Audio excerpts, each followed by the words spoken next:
বহুল প্রতীক্ষিত জুলাই সনদ বাস্তবায়ন আদেশে স্বাক্ষর করেছেন রাষ্ট্রপতি মোহাম্মদ শাহাবুদ্দিন। বৃহস্পতিবার দুপুরে রাষ্ট্রপতির দপ্তর থেকে এ তথ্য নিশ্চিত করা হয়েছে। এই আদেশের ভিত্তিতেই জাতীয় নির্বাচনের দিন গণভোট অনুষ্ঠিত হবে।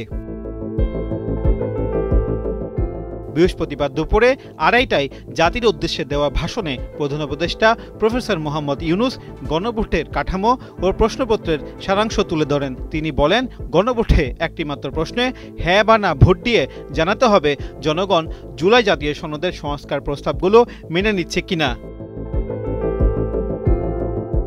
গণভোটে 4টি মূল বিষয় অন্তর্ভুক্ত থাকবে বলে জানান প্রধান উপদেষ্টা। প্রথমত, নির্বাচনকালীন সময়ে তত্ত্বাবধায়ক সরকার, নির্বাচন কমিশন এবং অন্যান্য সাংবিধানিক প্রতিষ্ঠান জুলাই সনদে বর্ণিত প্রক্রিয়ার মাধ্যমে গঠিত হবে। দ্বিতীয়ত, আগামী সংসদ হবে 2 কক্ষ বিশিষ্ট।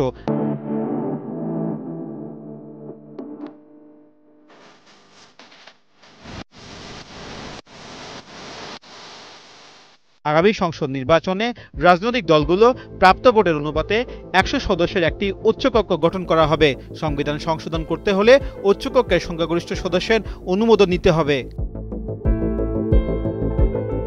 তৃতীয়ত, সংসদে নারী প্রতিনিধিত্ব বৃদ্ধি, বিরোধী দল থেকে ডেপুটি স্পিকার ও সংসদীয় কমিটির সভাপতি নির্বাচন, প্রধানমন্ত্রীর মেয়াদ সীমিতকরণ, রাষ্ট্রপতির ক্ষমতা বৃদ্ধি, বিচার বিভাগের স্বাধীনতা এবং স্থানীয় সরকার শক্তিশালীকরণ সহ মোট 30টি সংস্কার প্রস্তাবে রাজনৈতিক দলগুলো যে ঐকমত্য হয়েছে তা বাস্তবায়ন বাধ্যতামূলক করা হবে।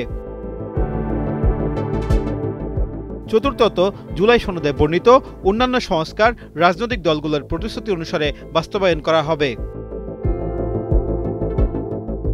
প্রধান উপদেষ্টা বলেন, গণভোটে যদি সংখ্যাগরিষ্ঠ ভোট হ্যাঁ হয় তবে নবনির্বাচিত সংসদের সদস্যদের নিয়েই একটি সংবিধান সংস্কার পরিষদ গঠন করা হবে। এই পরিষদ 180 কার্যদিবসের মধ্যে প্রস্তাবিত সংস্কারগুলো বাস্তবায়নে খসড়া চূড়ান্ত করবে।